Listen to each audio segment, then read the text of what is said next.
And that's how you do it. And we're going to see who's going to eat their cake at the end of this, because they'll be celebrating as they will actually dish a decisive blow to one of their biggest competitors. Because, of course, when we looked at the standings, B and Wham are very close together. They're in hugging distance on that leaderboard. This will give a decisive lead to one or the other. Definitely put them one up. And these two sides are really closely matched. I mean, you gave a great introduction. B and Wham, honestly, like these guys, they like high tempo aggression. The difference maker could be the fact that B has got a long history in that late game. And I'm sure you've watched him time and time again. You've probably seen the numbers at the end game stats. This guy lives for hour-long games. He exploits the entire bloody map, and he ends up with, I think the last time I cast him, he had over 20,000 surplus resources at the end. Okay, that's a lot. That's a lot. And yeah, B also famous for like, what was, he figured out so much stuff that was banned in tournaments. For example, like herbal medicine, mass monks with Delhi, tower rushing, stone tower rushing, and he's just so annoying to play against. Now though, in the big tournaments with lots of meta evolved and people know him so well, it will be tricky for him to pull off new stuff out of his sleeve. But you also said that he is kind of the inventor of the board play with Roos, right? Yes, he's the connoisseur of he's the hipster, really. He was doing it before everyone else was, and he was laughed at. He was mocked. A lot of people said, "Silly B, what are you doing? That's not ever going to work." 2 weeks later, here we are. Everybody doing the ball play. As right now, everyone's doing the massacring of wolves, because of course there are Roos players in the game. But the interesting part about the way that B does this, and he's done it on this map as well, he builds a TC. He TC booms. That's why I've been like hyping it up all day long, waiting to see if it emerges. And I think this is where people are going to start to clock it. If it proves itself capable here, we could end up in day 2, day 3, day 4 of round 2 with everyone doing the boring to TC play. Well, let's see about that. Now second scout arriving. Should double click on that. Oh, B actually got that wolf. I'll be taking that one. 260 already. This is a good point. If you at least breach into 250, you're having a good game as the Roos. It's not even about the bounty system. It's simply the fact that you've just put a giant chunk of resource into your early game economy. This means that B should unlock a tech up quicker if he was to rush towards it. But as we know, you're not as much on the clock. You can see Wham's already in a situation where he's teching up because he needs to be the tempo aggressor, and B will probably just look to extend that bounty lead as he finds the deer on the side, considering he has double the amount of scouts in the field. Okay, well, obviously that's a nice advantage. Finds quite some stuff. 320 bounty already, so really good opening. Can go for wheelbarrow, can go up to feudal age, and really quickly can go for professional scouts as well, if he so desires. Finds another wolf. Wow, he's like close to 400. Yeah, this might be, like, I think there's 1 or 2 wolves possibly remaining as well. This might be one of the games where he ends up breaking 500 off of one boar. And something to note with the boars in this generation, they are a little bit off to the side. But we've already seen today, from Viper earlier on, you can play out into these boar. And most importantly, there are wood lines nearby. And B is one of those players that will pull it towards that wood line for the double bang value. So we'll have to keep an eye on that. Usually the timing for B is about now, 4 to 4.5 minutes. You notice that his golden gate is slightly delayed compared to maybe a few other players. But as soon as that's complete, we might be seeing the pull towards the southern boar. Yeah, slightly delayed, mainly because we went for that 4th scout. Normally we see 3, and uh-oh, the brigade is coming. It's on the way.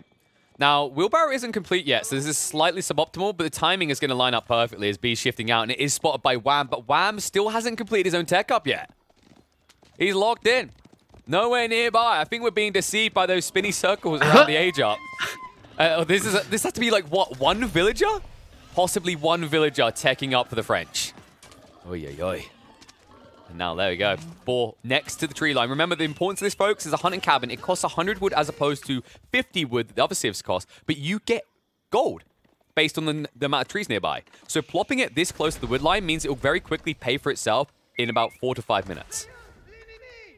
Still could have been built like 2-3 tiles further down, no? I'm not the happiest one. 12 gold only. Ooh, I think this could have easily been a 20. I think well, you're a high roller. I'll take you. I thought maybe 16 would have been more realistic at this stage. Well, he's yeah. tier 2 already. True. Right? And close close to to a reasonable tier 3. one. Huh. So this might be now that B chooses to go into a stable early, because then with a French Knight, you can just ride across and snipe out, or not French Knight, sorry, Rus Knight. You can snipe out the other boar, but you do have to be aware that you're going to be up against French Knights in the field, and playing into a stable would play into Wham's hand. And Wham now pulling 4 villagers. He's going for the outpost drop. Goes for professional scouts behind this one. Oh, this is interesting. And the question is, like, how much food do we want to get out of that? Look at that. Drops off. How much is he dropping off there with the boar? So 25 food that they can take, or is it 30 total? It's either 25 or 30.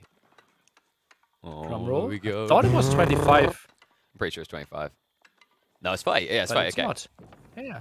Should Or be. is it Was it 60? 35? No, it adds 25, right? Like that, no, 30. there you go. Yeah, it adds 20, so you get 30 total. So you can see how efficient this is on the drop-offs. Also means there's less opportunities to fire upon him, right? Because they're less frequently going in range of the outpost now. Okay. And that one is not really reaching. It's like, yeah, complete waste. Protected woodline there in the center. What, like, villagers? I don't think that was the original plan for Wham. I'm going to run my villagers halfway across the map to get the wood in the center at 6 minutes in. Unfortunate for him, means that B's going to get the full value. The question is whether he'll be able to go for that secondary TC. It feels a little bit exposed now because of the outpost location. So maybe, in theory, Wham still found value, and he's going to find value elsewhere. You can see he's gone to the pro scouts now. Does need to respect the amount of scouts B has in the field. And considering B still doesn't have any military infrastructure, this is starting to look like it could be a secondary TC. Still not on stone. Wham is on stone to get... well, that still also didn't buy stone. Aeroslit's now coming in for Wham. So should probably reach the ball. And oh, that scout gets actually away. Yeah, so he deters him enough. The knight comes out, but now you're investing in the knights. This is what I was talking about. In the French matchup, this can feel a little bit funky just because you don't get the bonus damage after a charge. Your opponent gets the melee tech upgrades for free. And then on top of that, they can get chivalry. So while their knights can heal, yours can not. These lads can, though. Don't worry. Scouts will be safe, folks. And still with Aeroslits, it doesn't reach. Oh, no. Double misplaced. It's just like, just out of range, just trying to touch it. But no, the ball will remain out of reach, and B will get the full value of it. And you can see it on the food count right now. He's ahead. Oh, boy, oh, boy. So B goes into the Yoinksies as well. So he also wants to play into those carcasses hard. And back in his base is now double stable. Wooden Fortress finally coming out. Still no Broad Axe, though. Kind of surprising here, but I think that's because he doubled down on Knights. Either you go for the second stable and you push Knights, or you go one stable and then have your Broad Axe being researched by now. Now the tower can reach? Wow. Yeah, he wasn't clicking it. Before, or what? No, he wasn't clicking it. That was the problem. I think it was auto-aggroing. But it was it attacking the hunting cabin? Could we take a look at there? I thought it was not shooting at all.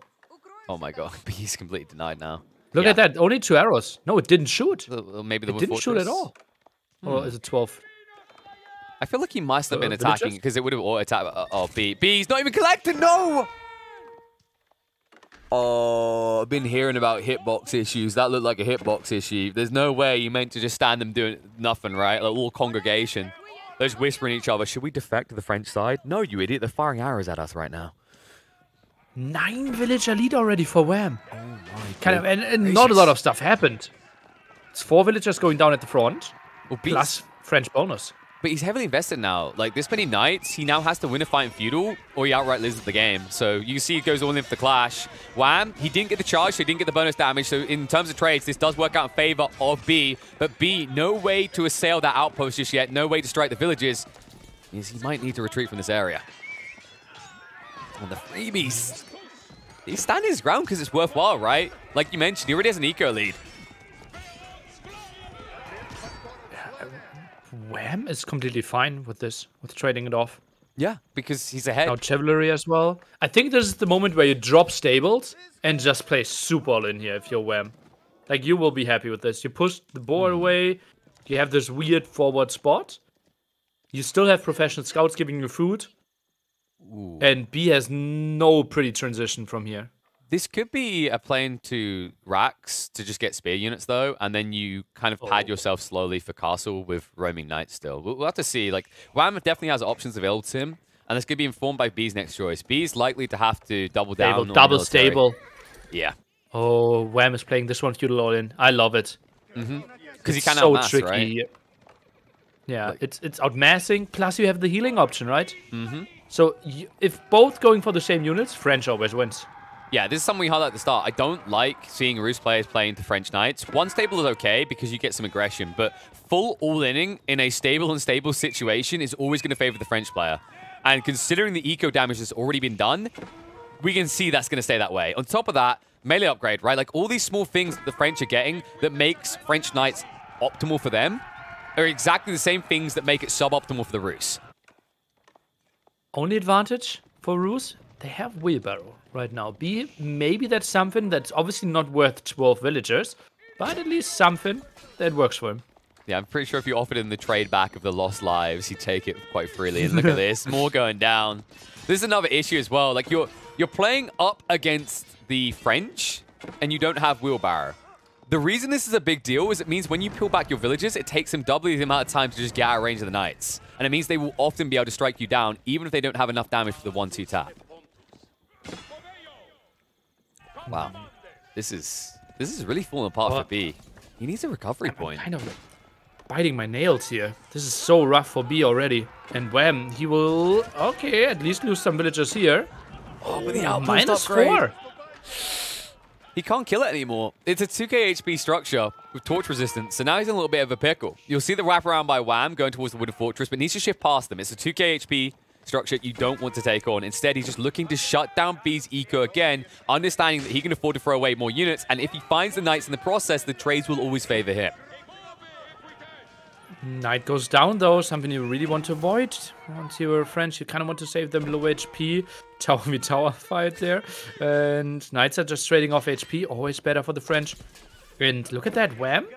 Kind of taking the foot off the gas, floating some resources, thinking about castling this. Yeah, it makes sense. This is how the French play, right? Early pressure, chip out a slight lead, then fall back to this. This is why Marine Law was kind of seen as the GOAT French player in Age of Empires 4 very quickly. It played to his style of like getting a slight percentage advantage and then drawing it out to a bigger lead as the game goes on. Wham is just playing that very typical surgical style of French, and B, he's forcing this all in now. He's finally reached his opponent's base, but now with so many heavily injured Knights, can he actually do any economical damage? Answer, no, because Wham has fully enclosed himself. At the top, it's still a small second, but that will be walled in time because Knights are retreating. And oh, is that risky? He still didn't cover the gold at the front, no? He's walled his full base except the gold at the front. You know, you got to offer up something. Look at that one tower. Yeah, but you know what? He's got wheelbarrow now, so you can just shuffle behind the wall before B can even gap close. It's actually really frustrating for B. Meanwhile, B, no walls at all. He's just doing ringy rosies around his gold patch. At least he does have the wheelbarrow to get him away, but Knights are still a frustration, and it's still, in the process, flanking you on multiple fronts. He wraps around with the second group of Knights. This is what we're waiting for. And so many exposed villagers. Formation shuffle get them away, but more eco hemorrhage. Now a 15-villager lead for Wham. This is just tricky for B. Does he maybe need to switch into Spearman to have a better defense, but then he loses all potential to ever rate it? This is a game that he has to somehow prolong to make it really, well, Do you want to prolong really it? long game, but look at that. Royal Institute. Wham wants to finish it early till mid-castle age. Yeah, so his win condition is 20 minutes now. So the whole purpose of this is as soon as you get it, you get Royal Bloodlines. You already have 13 Knights out in the field. They're about to become 30% more like effective. The HP gets bolstered to a ridiculous degree. And at that stage, you then have HP advantage, damage advantage. What does B have? Without transition, he has nothing. And the awkward issue is because his eco is now stretched, if he makes that switch into Spears, Wham now has a tech up ahead of him, and he'll make the transition as well. And there it is, Royal Bloodlines. Incredibly strong, also cheaper. Just so crazy. I think probably waiting for 560 gold there, right? Yeah, because Good 800 resource, Bloodlines. right? For the Bloodlines, I think, in total.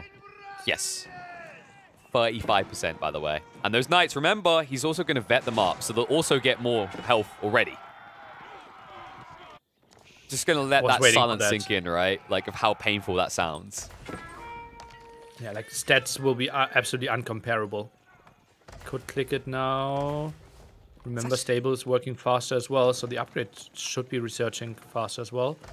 And now just pulls away from the gold, took the unsafe one outside, now goes for the safe one inside.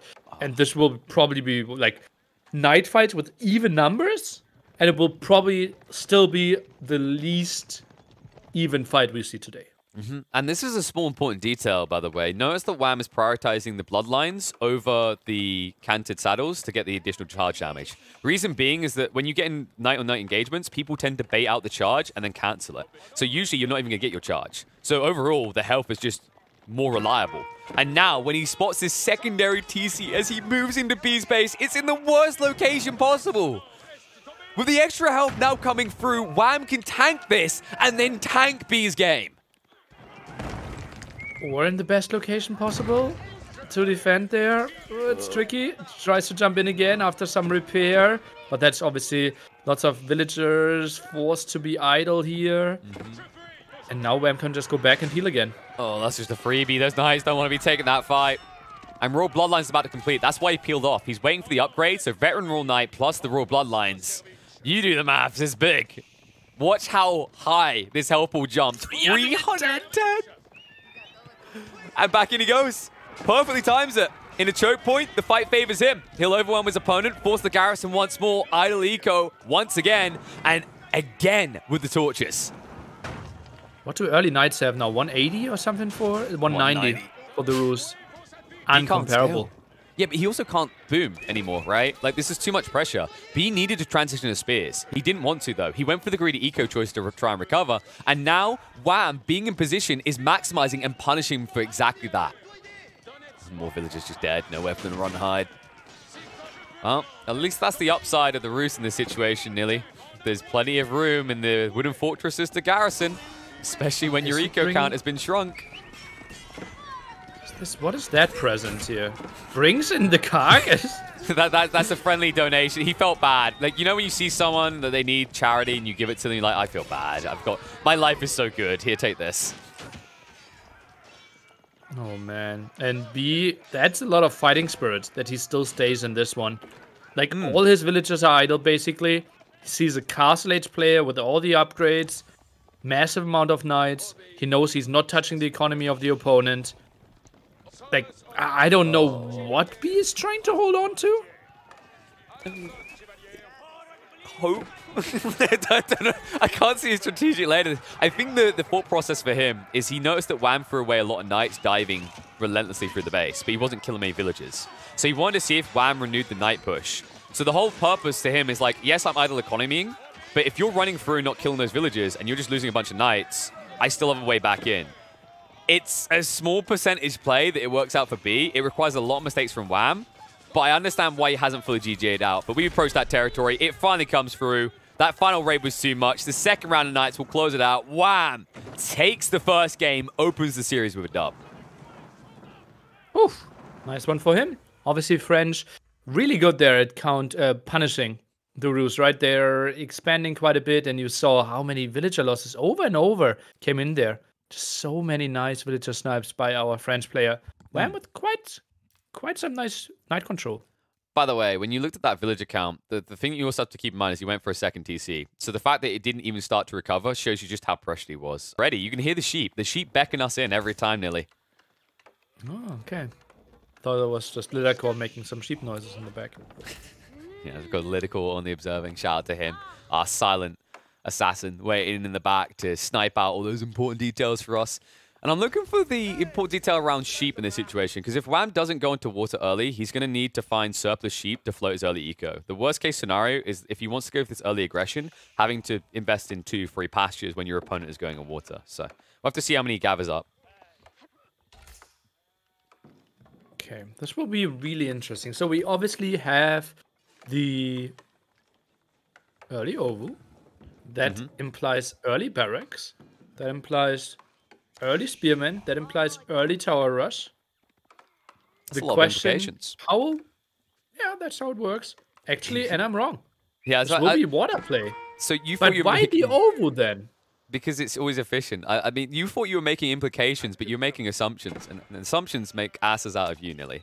Because the cool thing about the Uvu is if you get it down early, it's generating passive stone, right? It's just optimal. No matter what your open is, it's almost impossible as a Mongol player to say, I don't want Uvu, right?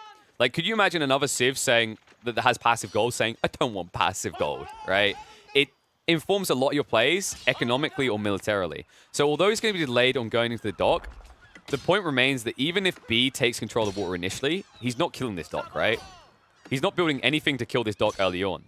So that's why Wham still goes for it, is he understands if they both race towards feudal now, he has the better ship. It's just, it sounds very simple, but it really is that simple. Like, Dows, I think, if I recall correctly, are the worst unit in terms of cost efficiency. The damage they do, the health they have for what they cost, they are the worst of all tier 2 ships. What about of all tier 2 ships? Okay. Yeah, I wasn't about to add Baglers in there. You're not going to trip me up with that one. No. I was going for traders when it comes to like cost versus damage. If you're building traders to win a combat on water, I think you need to go back to the drawing board. But true, traders are very costly. I would like if they had like one damage. How about they just ram, right? They just sink, but they ram ships. That would be an interesting mechanic. No, let's not try and reinvent naval. We just had a tweak. We don't need more tweaks just yet.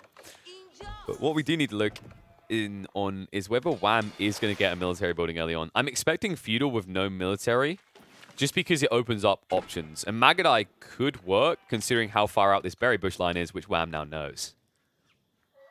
Why are we not sending fishing ships over as the Delhi player? Don't we want to send 2 over there to distract? 2 doesn't do enough damage, right? Because the dock has passive healing. So you need, I think it's yeah, like but only if there's fish next to it. But he's on deep fish, and I think he killed the shorefish next to it. Right? Normally you send 3, but now you... Oh no, you can. Yeah, he has a closer deep water fish. Like Wham's done this really smartly, actually. He's taking the greed, and then he has a fallback in range of the heal the dock. See that? Like it's actually so frustrating. Okay. So B needs like what? I think it's 6 or 7. With 7 damage each to outdo the healing rate. Otherwise, he does no damage and loses his own economy. Okay. Then other question. Why is he not sending 3 fishing ships to the front? Because it's not enough. Like, and you lose... Remember, like, anything you put into aggression here, you lose yourself economically, right? But so, if the opponent has more than 3 fishing ships, you're actually gaining. But once again, it's not enough harass. Like, a good player will just drag back the injured ship into healing range, and then he'll lose like maybe 20 food a minute, but you're losing a lot more because these gather at a ridiculous rate on deep water fish, right? But here we go. Pull comes in now. And the timing on this should allow B to have wiggle room for a tech up afterwards. But now that he has 4, this should be a critical mass. Wham's up to what? 5 ships? And this is all based on the fact that because he went for Uvu first, he expects Wham to have less fishing boats now. There you go. Pew pew in. He now goes for the kill. Wham will peel back. And you can see how you barely do any damage now, right? So just garrison that one up. He'll force back for the moment. In theory, he could just be gathering on the deep water fish and min-maxing here. Yeah, you can see you barely do enough damage to put a dent. He can easily min-max this. B is not upping due to this. Yeah, because look what B's done. Like, think about this realistically, what the player's just done. He pulled 4 fishing boats, and he's denying 1 fishing boat from Wham from gathering at a time. Now, they did go from deep water fish to shore fish, which realistically Wham didn't even need to do. But overall, like, you're gaining less food now. You can see it actually on the charts. 440 food on average per minute for Wham, 178 for B. And this is why the Delhi fish ban kind of fell off. It's very hard to justify if your opponent stays under dock. Oh, what? Now we go Spearman Rush. Yep. And those are some really lazy spearmen, apparently. They're on a coffee break. I think they were defending against the scout. So Wham's probably looking for 4 to 6 spearmen, and then he moves quickly across and burns it down. He's sending the villager as well. Oh, I love this. Nobody uses transport ships enough on this map. It actually halves the travel distance on Boulder Bay. Wow. Can it's everything. That be spotted? It doesn't matter. What? They can't chase quick enough. So he's going to lose 1 or 2 of the fishing boats, but look how many B's now pulled. He's denying, like, what, 5 fishing boats? But he has 9 fishing boats here to do that. Not exactly what I'd call an efficient play. Oh, no light junk to deal with those. Obviously will be tricky. And second dock being added by B. And so he actually has some food income, and he will spot this landing. Look at that. And he pops out. Oh, he's trying to block him from landing. He's blocking him from landing.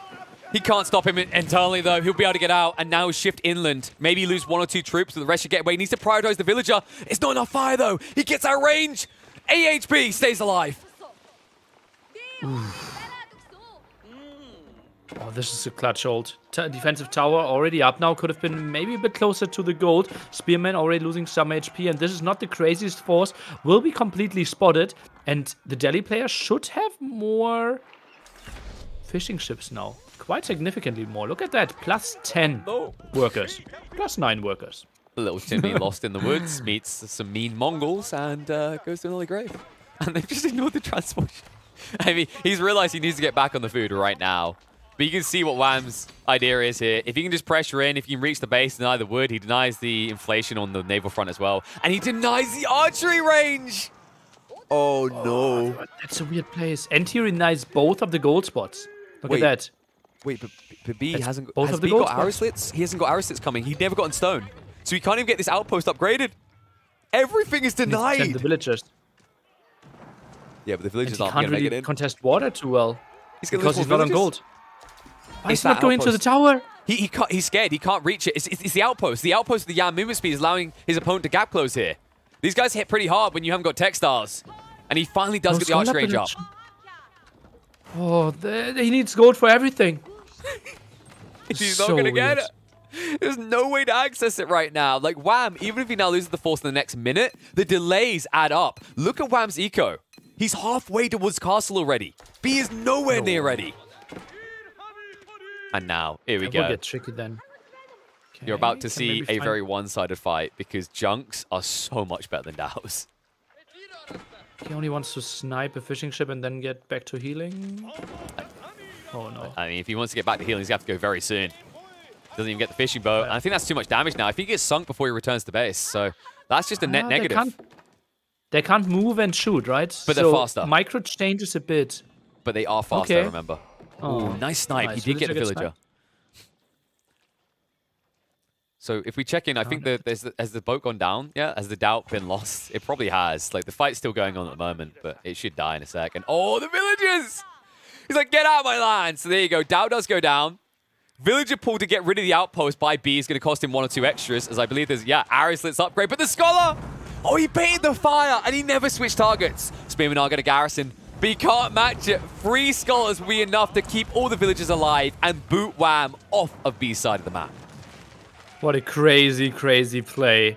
And B has to be super happy with this. Now he's on gold, cleared this one up, nice move with the Scholars. Probably wants to send them back because he obviously wants to increase his tax. But the main story simply is that we have a new landing with 2 villagers.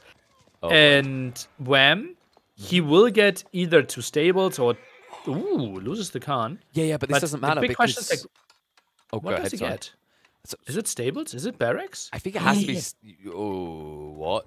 Outpost rushes? No. So this is the thing. Like, B should know this is coming because Wham never denied the outpost. This is a really important detail. When you see an opponent hasn't denied his outpost, you should assume he's coming back. So B, he's a high-level player. There's no way he should fall for this. He should keep archers in position. But right now, I don't see them ready. And that outpost won't take long to tap up. Like, you can see it's already 75% done, 80% in fact. And instead, he goes aggressive with the archers, which means this will be successful in being constructed, and once again, deny him on the gold. Ram now reaches Castle Age, could go for some units. Let's take a look at the queue. Lots of stone in there. Goes for the Springdale emplacement first. Interesting choice. And that's the other thing, Springwood emplacements, right? Once that outpost goes up, Springwood's going to insta-kill your villagers. 60 damage on it, and no textiles upgrade, I believe, still for B. And you can see B just not taking these efficient trades. Now a tech behind. Remember that Wham's going to have the edge on the water. Usually the balance of water is you have ons and offs, and they come in Dark Age, Feudal Age, and Castle Age. Imperial Age, less so. Castle Age is the most dominant one. And now Wham has access to the most dominant Castle Age ship, the War Junks. Another transporter, but seems to be empty here. Obviously, more and more upgrades coming in. Oh, we even go for a demolition ship. Interesting. Oh. And what is all that? Stable? Yeah. Stables by the Delhi. He's spamming stables because he needs to gap close the map. Like, he doesn't feel confident because he can't control water anymore. Demos and War Junks deny him quick rushes with transport ships. Wham has done this beautifully. Like, he's going to boom B's economy off of C in the next 2 to 3 minutes, and there's nothing you can do. And speaking of booms, here we go. Straight in. Wow! Sweet. Got quite some stuff there, and yeah, has to be happy for sure, Mr. Wham, but still getting harassed at home. No longer though. Warjunk's out. It's like, sayonara, sucker. This is my scene now. They do the little dance. Wow, that's a skill shot move right there. I can't even turn that quickly. It honestly looks like he's doing dance moves on the sea, actually. I kind of want that meta you're talking about, Nili. I want the slow turn rates on ships. It just looks so by the way, Springled emplacement is now reaching the villagers on gold. Yep. And B hasn't even noticed. Uh-oh. Lost some villagers. Oh, no. There's another one. Oh, and you know, oh, this is also a misplaced mining camp. Right? You want to have it one tile further to the right, because villager orientation is clockwise. So villagers will actually always move into the Springled placement. Yeah. That was my worry. And he's adding more villages in there occasionally. No, we don't care about kebab right now. Everyone's about the fish. The more important detail is that Wham is fishing for an eco lead and he's gaining it. Look at the eco numbers now. Between the sniping of all the fishing boats and the sniping of villages, Wham's now ahead. And remember, he's even further ahead because he's the Mongol. Step readout gives him an additional 50% drop-off of gold, meaning that any amount of villages he has on a gold line needs to be times by 1.5.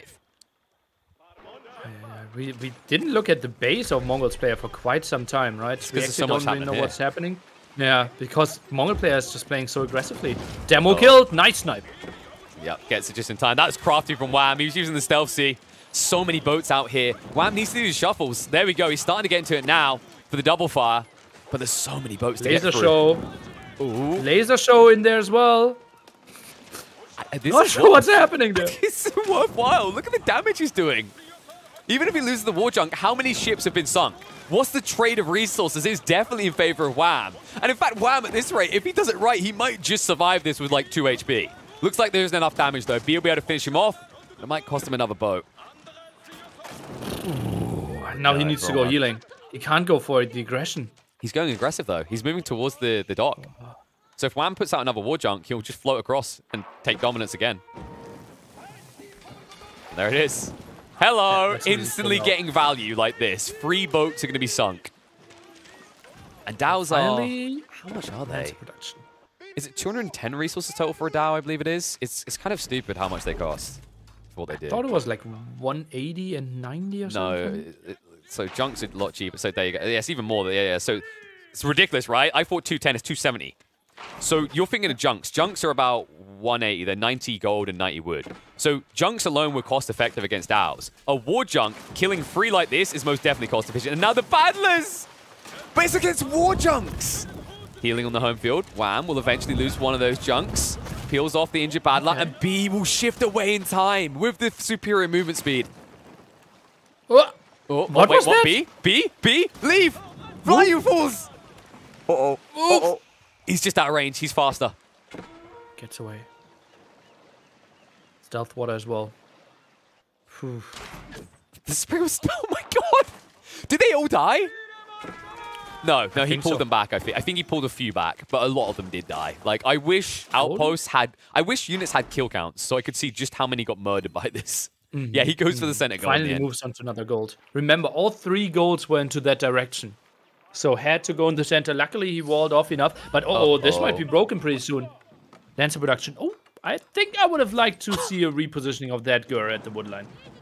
I mean, who needs to move a Gur? You're busy building TCs. That can be your Gur because it's going to be 2 TCs versus 1, which means Wham is scaling fully on land while still pressuring B on the Navy side. This is worrisome for B. Remember, folks, Wham took game 1, so this is match point. Whoever loses this is sitting down in that redemption arc.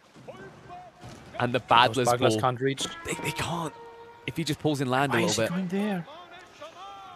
Because he has no other use. His fish is exposed. I think Wham is finding the kill there in the center now. No, he's actually retreating. He's paranoid because, remember, the War Junks are slower, so if there's enough Battlers and you're out of position, you die.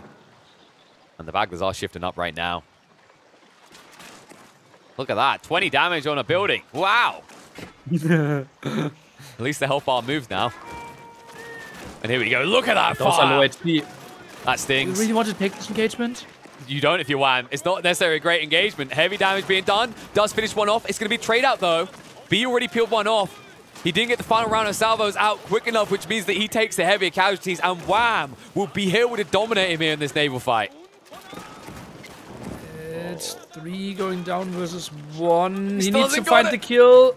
He doesn't get it. He doesn't get it. He can't get it anymore. Completely outplayed. That was a massive loss for B. This is drunk Salem right now. I know he's forced to retreat. Why did he go forward with like 20% of HP on them, and now the Lancers are in? Yep, but they need to get in again. They are in, I said. But they're not in. There's another wall. And then another wall. This is the efficient play. This is what we should all be doing, Nili. If you play for the central gold vein, you can just keep walling all your way back to your own base. Delays the timing perfectly. Already all gold denied, and now we are going for the wood deny as well, and water control fully on Wham's side. And Wham! Did you see what he done there? The transport ship, it didn't draw much fire, but he done it on purpose. He knows if they both do the shuffle, they do the spinny spin, it's going to randomly fire off. So if he's got useless crap in the mixer, it means that B is getting less optimal trades. And he's already getting bad trades as it is. And there you go. See? It's the layering factor, guys. Like, when you have a problem in life, Nili, don't address it. All right? Ignore it. Let it build up. Just keep hiding from it. And I'm sure it won't eventually overwhelm you. Well, that's how I always did it. This is why I'm not allowed to be a psychiatrist. I would pay you. If you constantly give me advice like that, I would take you as my psychiatrist. Yes. Makes life so much easier than actually working on yourself. I know, right? Like, people keep telling me to be happy as I am. And Wham most definitely is happy as he is right now. I mean, this is cruise mode for him. He's shutting out everything. B needs a transition. He needs it soon. You can see that, like, he's hoarding a lot of food, but not really using it into anything. Now the fish is slowly dying, and Wham already has the better economy. Played double town center as well. Now some siege workshop. Not really sure what we're going for, but water, just full control for Wham. Wouldn't be surprised if he switches into some fish on his own pretty soon, and just full control. The funny part is he doesn't even need fish anymore. He just needs dominance, and he most definitely has that. So many war junks. In fact, there's almost more war junks than there are fishing boats on the water at this stage. And oh no, there definitely is. They found the dock on the south side. They've found everything right now. This is troublesome for B fans. Delhi, the one time we maybe are going to get to see them today. And right now, they are being dumpstered by the Mongols on Boulder Bay. You would not have expected that statement in any other competitive tournament. Whew, this is what can B do? What are his options? He's like -6 population. He lost water, land. Now the Lancers are breaking in. He has basically no gold control. His economy is behind. No relic advantage. No map control. I don't want to sound pessimistic. I'm waiting for the upside. Oh, I know the upside. It's a double elim. There's always a, you know what he can do right now, Nili? He can open it up. He can open up that Wikipedia page and plan out his revenge arc for the lower bracket as Wham knocks him down 2-0, and it did not even look close. Wow, that was sick. And that was on the home map of B with this favorite choice. B clearly thought that Delhi was #1 because he picked Delhi, he banned Delhi away from his opponent. But Mongols, with, as I said in the opening, obviously going for the OVO start and then just dominated from there. Yeah. Like, this is the thing. The Mongols are predictable. Like I highlighted, they have to go for the UV. It's just too optimal because the whole idea is you start passively generating stone earlier.